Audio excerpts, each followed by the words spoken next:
Hope you all are fine. बच्चों, ये rotational dynamics के एमसीक्यू का अचानक से हम लोगों को इसलिए वीडियो बनाना पड़ रहा है क्योंकि हमारे एक दोस्त हैं जो फिज़िक्स टीचर हैं और उनको इसके कन्विंसिंग एक्सप्लेनेशन नहीं मिल पा रहे थे यूट्यूब पर। तो उन्होंने मुझे रिक्वेस्ट की कि सर आप ये एमसीक्यू सॉल्व कर दें, तो उसके लिए मैं वीडियो बना देता हूँ। उनकी भी हेल्प हो जाएगी, बहुत सारे टीचर्स की हेल्प हो जाएगी और बच्चों की भी हेल्प हो जाएगी। तो इसलिए अचानक से मुझे ये वीडियो बनाना पड़ रहा है, वरना हम जो सीक्वेंस से चल रहे हम वही चलते रहेंगे, अभी उसी में चलते रहेंगे। जो हम लोगों का फ्लूइड्स का पार्ट है वो तो हम लोग कंप्लीट करेंगे और साथ साथ में हमारा मैथ्स चल रहा है और सॉल्यूशन स्टार्ट होने वाला है, ठीक है ना। तो जो एमसीक्यूज़ हैं आपके रोटेशनल डायनेमिक्स के, हर एक एमसीक्यू का मैं आपको डिटेल्ड एक्सप्लेनेशन दूंगा। तो आप लोग इसको देखिए, आपको यूट्यूब पर कहीं पर भी इतना डिटेल्ड एक्सप्लेनेशन नहीं मिलेगा जितना मैं आपको भी डिटेल एक्सप्लेनेशन देने वाला हूँ। तो यहाँ पर देखिए कैसे इनको सॉल्व करते हैं। आइए, क्वेश्चन नंबर 1 जो है वो क्या कहता है, देखिए question number 1 sorry, question number 1 कहता है when seen from below. Text book हो तो ज़्यादा बेटर है आपके पास, अब अपनी टेक्स्ट बुक या उसका पीडीएफ ओपन करके बैठें। वैसे मैं क्वेश्चंस तो आगे चला दूंगा न्यूमेरिकल से पहले, लेकिन आप टेक्स्ट बुक अगर लेकर के बैठेंगे तो ज़्यादा बेटर है आपके लिए।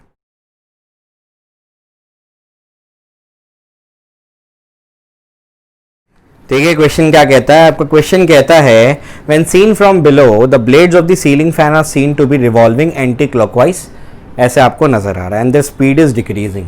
सब अपने घर में फैन को देखेंगे, आपका फैन कैसे मूव कर रहा है, समझ आ गया, क्लियर है ना। तो सब अपने घर में क्या करेंगे, फैन को देखेंगे। तो जैसे ही आप क्या करते हैं, अपने घर के फैन को देखेंगे तो वो क्या कर रहा है, एंटी क्लॉकवाइज सेंस में क्या कर रहा है, रिवॉल्व कर रहा है। तो जिस सेंस में आपका फैन रिवॉल्व कर रहा है उस सेंस में आप क्या करो, अपनी फिंगर्स को कर्ल करो।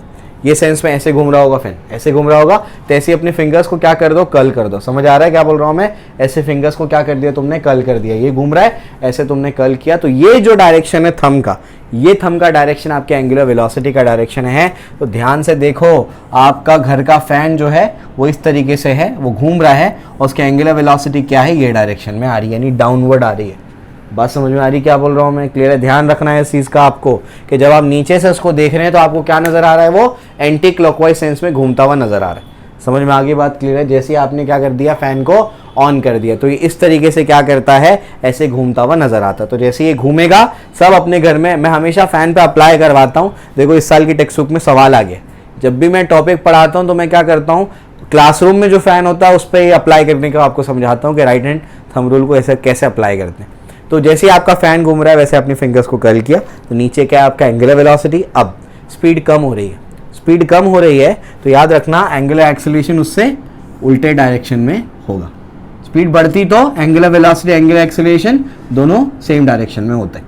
बात समझ में आ रही है क्या बोल रहा हूँ मैं, क्लियर है। लेकिन स्पीड कम होने की वजह से वो उल्टे डायरेक्शन में है। तो एंगुलर वेलोसिटी क्या है, ओमेगा बार डाउनवर्ड है, ये डाउनवर्ड है, एंड अल्फा बार क्या है, अपवर्ड है।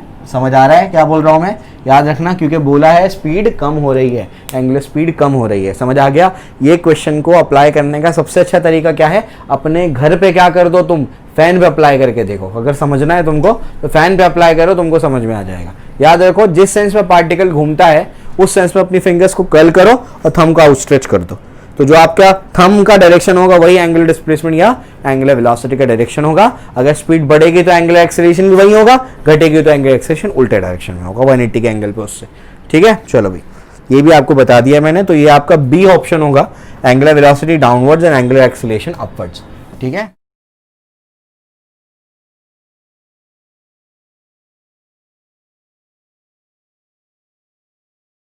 नेक्स्ट क्वेश्चन देखिए क्या कहता है आपका। नेक्स्ट क्वेश्चन आपसे कहता है a particle of mass 1 kilogram. एक पार्टिकल का मास कितना है, 1 किलोग्राम, ठीक है। Tied to a 1.2 metre long string, यानी स्ट्रिंग की लेंथ कितनी है, लेंथ मतलब वो रेडियस होगा, 1.2 मीटर आपको दे दिया गया है। Is whirled to perform vertical circular motion, यानी वो क्या परफॉर्म कर रहा है, वही VCM परफॉर्म कर रहा है, ठीक है ना, under gravity. Minimum speed of the particle is 5 metre per second. V minimum, बताओ मिनिमम कहाँ होता है, हाईएस्ट पॉइंट पे मिनिमम होता है। समझ में आ गया, वो कितना दिया हुआ है, 5 मीटर पर सेकेंड। और आपको कहता है ये कि क्या करो, consider the following statement. 2 statements उसमें दिए हुए हैं P और Q करके। तो maximum speed must be, V maximum must be, कितना बोला है, 5√5 मीटर पर सेकेंड, ये होना चाहिए। V मैक्सिमम कहाँ होगा बच्चों, V मैक्सिमम लोवेस्ट पॉइंट पे होगा, ध्यान रखना है। मैक्सिमम स्पीड कहाँ होगी, लोएस्ट पे होगी। मिनिमम स्पीड कहाँ होगी, हाईएस्ट पे होगी, मैंने लिख दिया। और क्यू स्टेटमेंट आपका क्या बोला है, क्यू बोला है difference between the maximum minimum tension, यानी TL माइनस TH। मैक्सिमम कहाँ होता है, लोवेस्ट पे, मिनिमम टेंशन कहाँ होता है, हाईएस्ट पे, इज 60 न्यूटन। ये आपको बोला गया है, ऑप्शंस में दिया गया है only P is correct, only Q is correct, both are correct, both are incorrect, ठीक है ना। तो दोनों चेक करना पड़ेगा। यहाँ पर अगर आपको ये डेरिवेशन करना है, इसका एक मैंने फॉर्मूला आपको बताया था, TL minus TH is equal to 6 mg, उसको मैंने जो एंट्रेंस का VCM है ना, एंट्रेंस का जो मैंने वर्टिकल सर्कुलर मोशन रिकॉर्ड किया अलग से, उसमें डिराइव करके दिया है मैंने। समझ आया, क्लियर है, तो वो डायरेक्ट इस्तेमाल करूंगा मैं। आइए, मैंने आपको एंट्रेंस वाले लेक्चर में बताया था कि किसी भी पॉइंट पे जब कोई पार्टिकल क्या करता है, VCM परफॉर्म करता है, किसी भी पॉइंट पे अगर आपको वेलोसिटी निकालनी है तो क्या करेंगे आप, अंडर रूट ऑफ क्या लगाएंगे, u² माइनस 2gh। ये एक फॉर्मूला डिराइव करके दिया था मैंने। देखो ऐसे सब क्वेश्चंस के लिए वो सब काम आता है तुमको, इसलिए वो अलग से रिकॉर्ड किया था मैंने वर्टिकल सर्कुलर मोशन। कहा था कि बोर्ड्स में इतना नहीं है, एंट्रेंस में एक्स्ट्रा पढ़ना है। देखो सब काम आ रहा है आपको, वो एंट्रेंस का लेक्चर आपको काम आएगा। नहीं पता होगा तो यहाँ फंसोगे, इतना लंबा आपको मेथड लगाना पड़ेगा। लंबा मेथड लगाना ही नहीं हमको, आसानी से हम निकालेंगे। हमको कहाँ निकालना है बच्चों, मैक्सिमम वेलोसिटी मतलब लोवेस्ट पे निकालना है, लोवेस्ट पे निकालना है। ये वेलोसिटी क्या, इनिशियल, हम इनिशियल यहीं पे तो देते हैं अक्सर, u जो होता है वो लोवेस्ट पे ही तो होता है, यानी आपको u निकालना है। और ये वेलोसिटी कोई भी पॉइंट पे तो इसको हाईएस्ट पे लिखते हैं, हमको पता है ना हाईएस्ट पे कितनी है। तो देखो मैं कैसे लिख रहा हूँ, VH का square is equals to, square कर दिया दोनों साइड पे, VL का स्क्वायर माइनस 2GH। अब समझा कैसे अप्लाई किया मैंने, यहाँ पर मुझे यहाँ पर मुझे पता है, यहाँ पर मुझे निकालनी है इनिशियल कितनी है लोवेस्ट पे, वो मुझे पता करना है कि 5√5 आती है कि नहीं आती है, वो चेक करना है ना। तो यहाँ से मैंने इसको भेजा और ये यहाँ से यहाँ तक पहुँच गया, ऐसे चल करके कहाँ पहुँच गया, हाईएस्ट पे पहुँच गया। ये मुझे पता है रेडियस कितना है बच्चों, 1.2 मीटर का रेडियस है। तो यहाँ से यहाँ तक पहुँचने में हाइट कितनी ट्रैवल करेगा बताओ, सैकड़ों बार कराया है मैंने, इसलिए लेक्चर पहले देखना है। फिजिक्स और फिजिकल केमिस्ट्री 2 स्टेप प्रोसेस है। पहला आपका कॉन्सेप्ट, उसके बाद आपके प्रॉब्लम्स यानी एप्लीकेशन। कॉन्सेप्ट नहीं आता है, सीधा एप्लीकेशन पे जाओगे, कुछ पल्ले नहीं पड़ने वाला है। तो मैंने कॉन्सेप्ट्स को बहुत डिटेल में एक्सप्लेन किया हुआ है सारी चीजों को, अगर उन सबको देखोगे तो बाएं हाथ का खेल हो जाएगा तुम्हारे लिए सब, ठीक है। आओ, तो VH अपने को हाईएस्ट पे पता है कितनी है, देखो 5 का स्क्वायर। लोवेस्ट पे अपने को निकालना है, पता करना है कि लोवेस्ट पे इतनी है या नहीं है। -2 इंटू जी को 10 मानेंगे क्योंकि टेक्स्ट बुक में दिया हुआ है। H का वैल्यू क्या होगा, 2R होगा, यहाँ से R चला वहां से R चला तो 2R हो गया, इसको ऐसे लिख दिया मैंने, समझ में आ गया। तो ये जाएगा 25, ये हो जाएगा VL का स्क्वायर माइनस कितना हो जाएगा 40 इंटू R कितना है, रेडियस कितना है 1.2, ये मेरे पास है। समझ आ रहा है क्या बोल रहा हूँ मैं, ठीक है ना। इस तरीके से मेरे पास आया, यानी ये कितना हो जाएगा, देखो ध्यान से, 25 इज इक्वल्स टू VL का स्क्वायर माइनस ये 10 हो गया, 12 हो गया, 12 48 हो जाएगा, ठीक है। 12 फोर कितना हो जाएगा 48 हो जाएगा, यानी देयरफॉर क्या हो जाएगा, देयरफॉर VL का स्क्वायर क्या मिलेगा 25 प्लस 48 मिलेगा, वहाँ जाके ऐड हो जाएगा। देयरफॉर VL क्या मिलेगा, VL मिलेगा under root of 58 68 plus point root 73। बात समझ में आ रही क्या बोल रहा हूँ मैं, क्लियर है। रूट 73, अच्छा पहले इसको भी सॉल्व करना पड़ेगा, रूट 73 है क्या, इसको सॉल्व कर लेते हैं। 5 को अंदर भेजो रूट के, तो 5 का स्क्वायर हो जाएगा, और ये 5 तो अपनी जगह पर है रूट वाला, यानी 5 का क्यूब मतलब 5 5 25, 25 5 125, यानी रूट 125, और ये क्या आ रहा है रूट 73, यानी P स्टेटमेंट रॉन्ग है। समझ आ गया। तो उतना लंबा आपको मेथड लगाने की जरूरत नहीं है, कंजर्वेशन ऑफ एनर्जी ऐसे चुटकियों में आप निकाल सकते हैं उसको।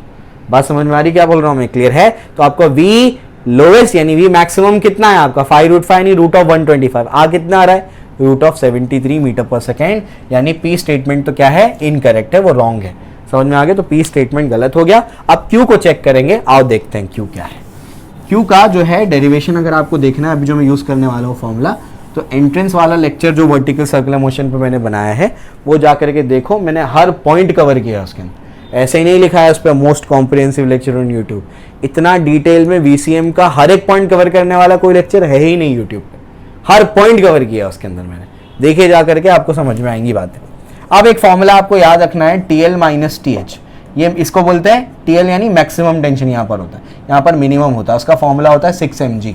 क्या फॉर्मूला उसका 6 mg, याद कर लो, एंट्रेंस में डायरेक्ट काम आएगा, अभी तो बोर्ड में भी काम आ रहा है तुमको। 6 इंटू मास कितना है 1, G कितना है 10, कितना हो जाएगा 60 न्यूटन। इसका मतलब देखो सही है, सही आ रहा है, इसका मतलब Q क्या है, Q आपका करेक्ट है। तो आपका कौन सा ऑप्शन बनेगा, आपका ऑप्शन बनेगा only statement Q is correct, option B. समझ आया। तो हर एक का डिटेल में एक्सप्लेनेशन आपको मैं देते जा रहा हूँ, कुछ अगर नहीं समझता है तो कमेंट सेक्शन में बताइए हमको।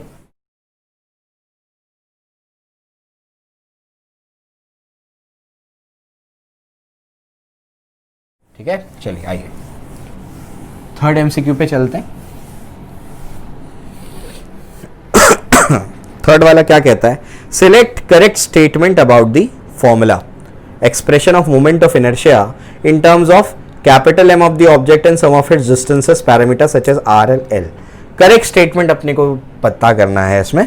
तो क्या क्या स्टेटमेंट दिया हुआ है, देखिए ए क्या स्टेटमेंट है, ए स्टेटमेंट है different object must have different expression moment of inertia. जाना दीजिए, ठीक है बच्चों, देखिए क्या कहता है हमारा क्वेश्चन नंबर जो एमसीक्यू थर्ड है, select correct statement about the formula expression of moment of inertia in terms of capital M mass of the object some of its distances parameter such as R and L. कौन सा correct statement है moment of inertia के बारे में वो पूछा है, जिसमें ए क्या दिया हुआ है, different objects must have different expression for their M I. अलग अलग ऑब्जेक्ट्स का जो मोमेंट ऑफ इनर्शिया होता है वो अलग अलग होता है, ऐसा ज़रूरी नहीं है। ऐसा भी हो सकता है कि अलग अलग ऑब्जेक्ट्स हों, उनका मोमेंट ऑफ इनर्शिया सेम होता है। यहाँ पर क्या बोला है, मस्ट हैव, मतलब क्या अलग अलग होना ही चाहिए। मैं आपको एग्जांपल देता हूँ, देखिए ध्यान से। आपके पास जैसे एक रिंग है, एक रिंग है और उस रिंग का moment of inertia about an axis passing through its centre perpendicular to its plane. ये आपकी रिंग है अगर ऐसी, तो ये वाले एक्सिस के अबाउट इसका जो मोमेंट ऑफ इनर्शिया होता है वो होता है एम आर स्क्वायर, ठीक है ना। अब आप क्या करो, एक हॉलो सिलेंडर ले लो, एक हॉलो सिलेंडर ले लो। आपने जब एक हॉलो सिलेंडर ले लिया तो हॉलो सिलेंडर का जो मोमेंट ऑफ इनर्शिया होता है बच्चों about an axis, about it natural axis, तो ये भी क्या होता है एम आर स्क्वायर। समझ आ गया, तो ये रिंग और ये क्या है आपका हॉलो सिलेंडर। समझ आ रहा है क्या बोल रहा हूँ मैं। तो ऐसे बहुत सारे एग्जाम्पल्स हैं, और एग्जाम्पल देता हूँ मैं। एक डिस्क होता है, डिस्क का सेंट्रल एक्सिस ले लो आप लोग, उसके अबाउट क्या होता है, ये होता है एम आर स्क्वायर। और आप क्या करो, आप सॉलिड सिलेंडर ले लो, सॉलिड सिलेंडर का क्या होता है, ये भी क्या होता है M R square by two, M R square by two, ये भी क्या होता है M R square by two. या फिर आप क्या करो, डिस्क के बाद एक और चीज़ ले लो, आपका हॉलो, आप लोग क्या करो, कोन ले लो, हॉलो कोन ले लिया आपने अगर, तो अगर आप हॉलो कोन लेते हैं तो इसके भी सेंट्रल एक्सिस के अबाउट क्या होता है M R square by to.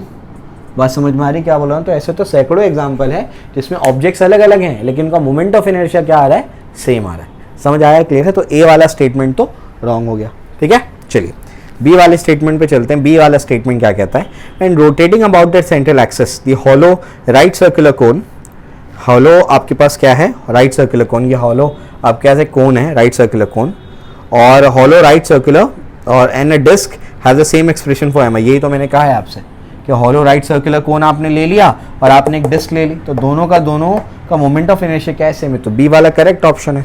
आगे वाला बता देता हूँ फिर भी क्या है, रॉन्ग होगा वो, क्योंकि बी वाला करेक्ट आ गया तो सी डी तो रॉन्ग ही होगा। Expression for M I for a parallelepiped rotating about a transverse axis passing through its centre includes depth, नहीं ये रॉन्ग है। पैरेललेलोपेड के लिए जो फॉर्मूला है वो है 1/12 m into L square plus B square, यानी लेंथ और ब्रेथ को कवर करता है वो, डेप्थ को नहीं उन लोग कंसिडर करते हैं उसके अंदर। उसके बाद आगे चलो, डी वाले में क्या है, यानी सी भी रॉन्ग हो गया। डी वाले में कहता है expression for moment of inertia of a rod and that of a plane sheet same about a transverse axis, ये भी रॉन्ग है। एक प्लेन शीट का उसके ट्रांसवर्स एक्सिस के अबाउट और एक रॉड का उसके ट्रांसवर्स एक्सिस के अबाउट मोमेंट ऑफ इनर्शिया अलग अलग होता है, ठीक है ना। चलो भाई, तो ये हो गया। ऐसे ये भी आपको बता दिया मैंने, याद रखो इसको कि आपका बी वाला ऑप्शन इसमें करेक्ट है और बाकी ऑप्शंस क्या है, रॉन्ग है, ठीक है। चलो इसके बाद फोर्थ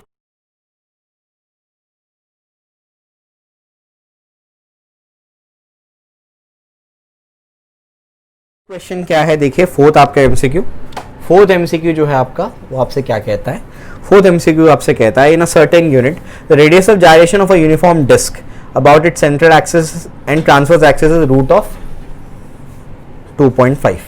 ये आपके पास कोई डिस्क है, इसका ये सेंट्रल और ट्रांसवर्स एक्सिस मतलब passing through its centre and perpendicular to its plane, ये बोला गया। तो उसको हम लोग क्या लिखते हैं, इसको हम लोग बोलते हैं इसके अबाउट जो रेडियस ऑफ जायरेशन दिया हुआ है केसी बोलते हैं इसको, 2.5 मीटर अपने को दिया हुआ है इसके अबाउट, ठीक है ना। अब उसके बाद क्या कहता है, if the radius of gyration about the tangent in its plane must be, मतलब अगर अपने को टेंजेंट इन इट्स प्लेन, ये वाला, इसको भी रब करता हूं मैं, ये इसको बनाते हैं, ये देखो एक टेंजेंट इन इट्स प्लेन है, उसी के प्लेन में टेंजेंट आ रहा है। मतलब क्या है ये, इसका मतलब ऐसा है कि ये अगर आपका ऐसे डिस्क है तो ये वाले टेंजेंट की बात, दो टेंजेंट बन सकते हैं, एक टेंजेंट ये भी बन सकता है, एक टेंजेंट ये भी बन सकता है, तो ये वाले टेंजेंट की बात कर रहा है इन इट्स प्लेन, उसी के प्लेन में आने वाले टेंजेंट, ठीक है ना। तो इसके बाद आपको क्या करना है, इसका रेडियस ऑफ जायरेशन निकाल करके देना है।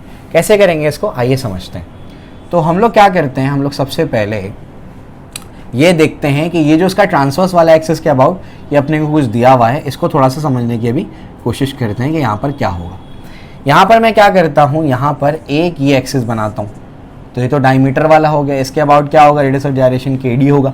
समझ आ रहा है क्या बोल रहा हूँ मैं, ठीक है ना। अब क्या, ये जो है इस डायग्राम को पहले मैं क्या करता हूँ, आपको थोड़ा सा अलग तरीके से विजुलाइज कराने की कोशिश करता हूँ कि ये हमारे पास क्या है ऐसे, ये हमारे पास क्या है, डिस्क है। तो ये कौन सा है, सेंट्रल एक्सिस है, ठीक है, सेंट्रल ट्रांसवर्स एक्सिस। ये देखो क्या है, ये आपका एक डायमीटर वाला एक्सिस होगा, ये इधर जा रहा है, ये डायमीटर के अबाउट जा रहा है, ऐसे पीछे भी खींच सकते हो उसको तुम, है ना। तो ये डायमीटर वाला एक्सिस होगा, और ये भी क्या होगा, ऐसे आपका डायमीटर वाला एक्सिस होगा। बस समझ में आ रही क्या बोल रहा हूँ मैं, क्लियर है। तो इसको यहाँ बनाने के बजाय मैं क्या करता हूँ, ध्यान से सुनो, यहाँ बनाने के बजाय मैं क्या करता हूँ, ऐसे इसको बाहर के डायरेक्शन में ले लेता हूँ। समझ में आ रही बात क्या बोल रहा हूँ मैं, है तो वो भी डायमीटर वाला है ना। तो ये आपके पास क्या है, ऐसे डिस्क है ना। ये आपका क्या है, सेंट्रल वाला एक्सिस, ठीक है ना, C वाला एक्सिस। फिर ये वाला एक एक्सिस लिया मैंने, उसके बाद ये वाला आपके सामने वाला एक्सिस लिया मैंने, ऐसे। कुछ समझ आ रहा है क्या बोल रहा हूँ मैं, ऐसे ये वाला एक्सिस लिया मैंने, ठीक है ना। चलो भाई, तो ये आपको समझ में आ जाना चाहिए।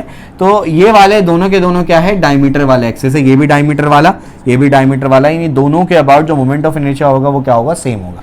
और यूनिफॉर्म थिन हमने क्या मानी है, डिस्क मानी है। तो यहाँ पर हम लोग क्या कर सकते हैं, परपेंडिकुलर एक्सिस थ्योरम लगा सकते हैं।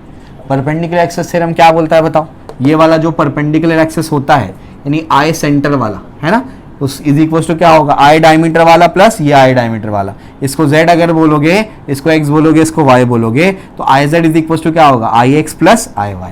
तो IC इज इक्वल टू क्या होगा, I diameter plus I diameter. समझ में आ गया। ये अप्लाई अगर करने नहीं आता तो जाकर के पैरेलल और परपेंडिकुलर एक्सिस थ्योरम देखो, वहाँ डिटेल में बताया है मैंने आपको, ठीक है। प्रीवियस ईयर्स के लेक्चर्स है, वो बोर्ड्स के लिए सफिशिएंट है। जो उसमें छूट गया पार्ट, जो डेरिवेशन छूट गया, तो मैं एंट्रेंस वाले में करा दूंगा आपको भी, ठीक है। तो IC क्या मिल गया आपको, IC मिल गया आपको 2I डायमीटर मिल गया बच्चों। बात समझ में आ रही, क्लियर है। अब ये जो आपको मिला है ना, इसको मैं अभी दो तरीके से इस्तेमाल करूंगा। कैसे इस्तेमाल करूंगा आपको समझाता हूँ मैं। देखो, जब मैंने पहला डायग्राम बनाया है तो मैंने टेंजेंट वाला एक्सिस नहीं लिया, क्योंकि मुझे वो काम का नहीं है। समझ में आ गया। मैंने क्या कर दिया, दो अलग अलग डायमीटर वाले एक्सिस बनाए और से तुमको ये सॉल्व करके दे दिया। अब मैं कैसे यूज करूंगा, देखो ध्यान से।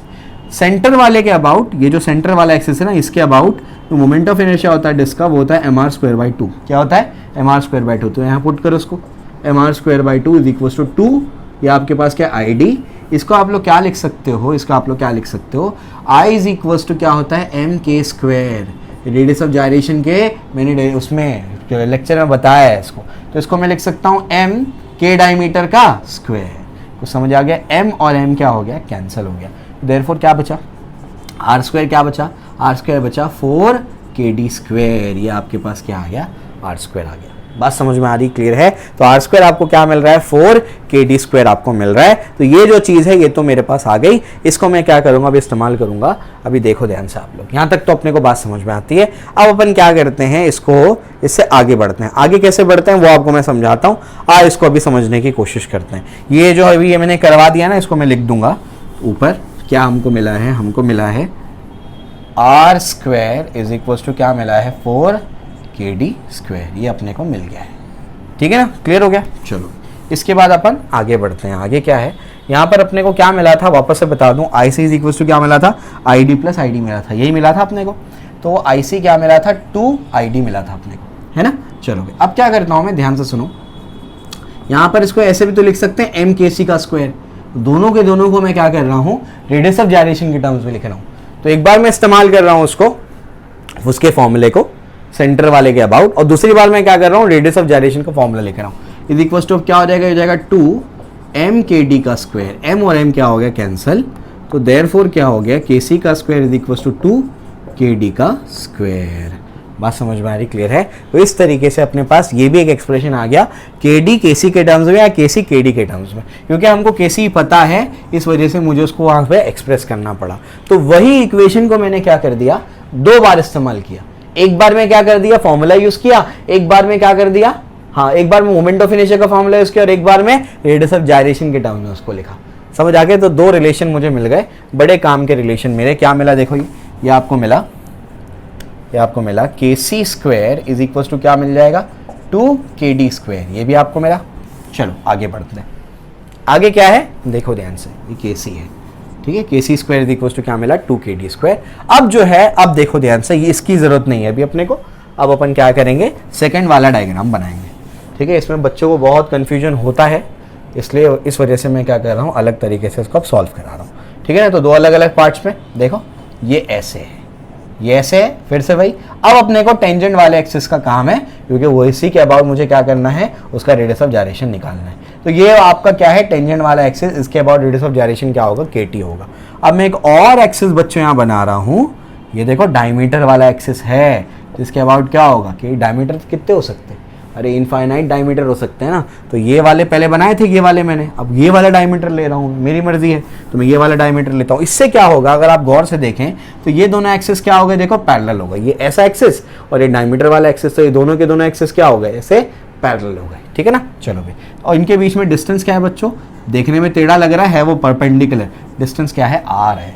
समझ आ गया? अगर पैरेलल एक्सिस हो गए तो पैरेलल एक्सिस थ्योरम क्या कहता है, पैरेलल एक्सिस थ्योरम कहता है IO is equals to IC plus क्या होता है, MH square. Parallel axis theorem आपका यही कहता है।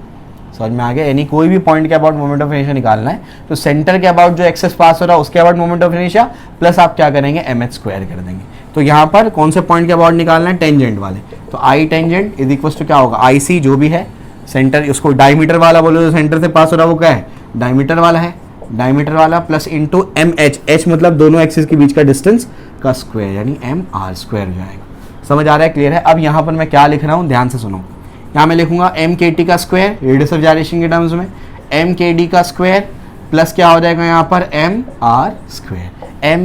M सब में से कैंसिल हो गया, देयरफॉर KT का स्क्वायर क्या मिला, KD का स्क्वायर प्लस क्या मिल रहा है आपको, R स्क्वायर, ठीक है ना। आपको निकालना क्या बच्चों, आपको KT का स्क्वायर निकालना है। KD आपके पास है क्या, हाँ हमारे पास KD है। R आपके पास है क्या, हाँ हमारे पास R है, ठीक है ना। आइए इसको हम लोग देखते हैं।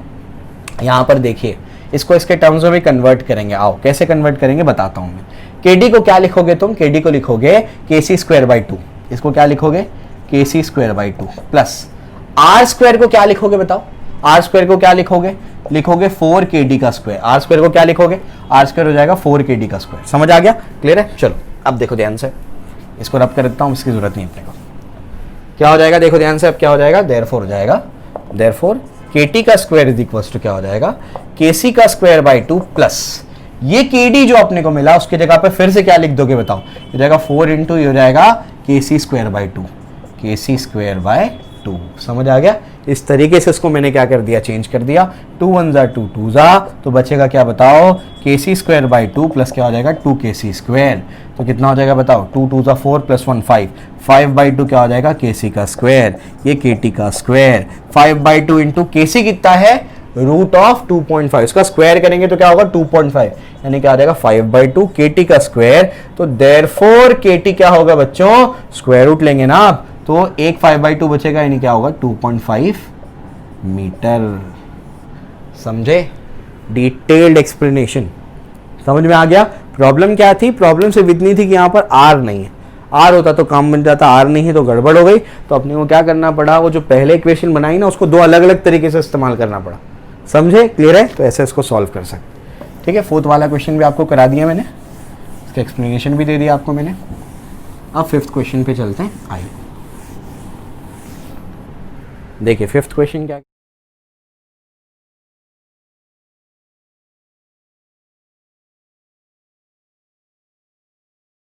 कहता है आपका। 5th क्वेश्चन आपका कहता है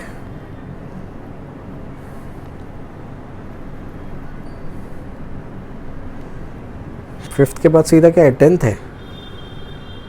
ये क्या बात हुई, 6 ही सवाल हैं क्या? अच्छा चलो देखो, 5th के बाद सीधा 10th दिया हुआ है यहाँ तो। पता नहीं बाकी कहाँ है, गलती कर दी है शायद, प्रिंटिंग मिस्टेक हो गई है। फिफ्थ देखिए क्या है, फिफ्थ में क्या कहता है, प्लैनेट रिवॉल्विंग इन इलिप्टिकल ऑर्बिट। कोई प्लैनेट क्या कर रहा है, इलिप्टिकल ऑर्बिट में घूम रहा है सन के आसपास, समझ में आ गया। और दूसरे में क्या कहता है, पी वाला स्टेटमेंट है ये। और क्यू वाले स्टेटमेंट में क्या कहता है, planet revolving in a circular orbit. Planet एक सर्कुलर ऑर्बिट में घूम रहा है, मान लो यहाँ पर सन है या कोई भी प्लैनेट हो सकता है उसके आसपास घूम रहा हो, तो ऐसे कोई प्लैनेट क्या कर रहा है, सन के आसपास मान लो घूम रहा है सर्कुलर ऑर्बिट में।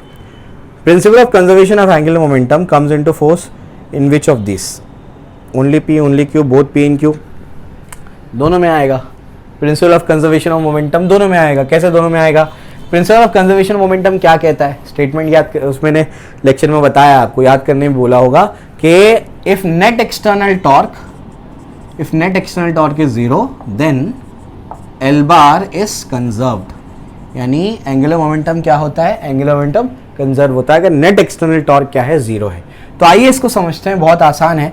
दोनों केसेस में नेट टॉर्क निकाल लो, अबाउट पॉइंट, अबाउट सन या जो भी पॉइंट है आपका जिसके अबाउट वो घूम रहा है ना। तो ये वाले पॉइंट के अबाउट क्या करो आप लोग, नेट एक्सटर्नल टॉर्क निकालो। इसमें टॉर्क निकालने का फॉर्मूला क्या है, पी वाले केस में निकाल रहा हूं मैं, आर बार क्रॉस एफ बार, यही फॉर्मूला है।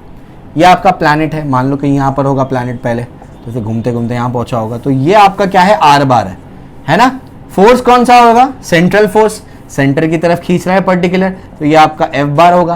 तो आर बार और एफ बार, देखो आर बार ऐसे है और एफ बार ऐसे है, तो दोनों में एंगल कितना है, 180। ये क्या होगा, ओपन करो, आर एफ साइन 180, और साइन 180 क्या होता है, 0 होता है।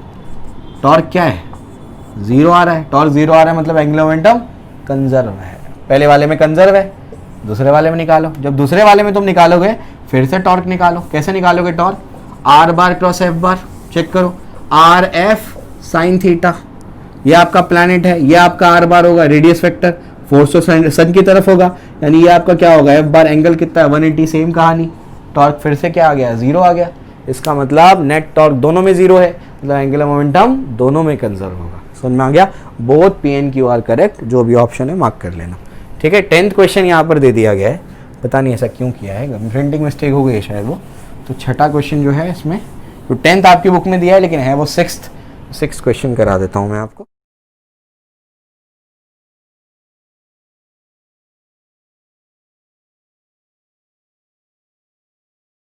देखो ध्यान से, क्या है 6th क्वेश्चन। 6th क्वेश्चन है, 10th दिया है बुक में नंबर, वही लिख रहा हूं मैं, है एक्चुअली क्या वो 6th है। ठीक है, a thin walled hollow cylinder is rolling down an incline plane.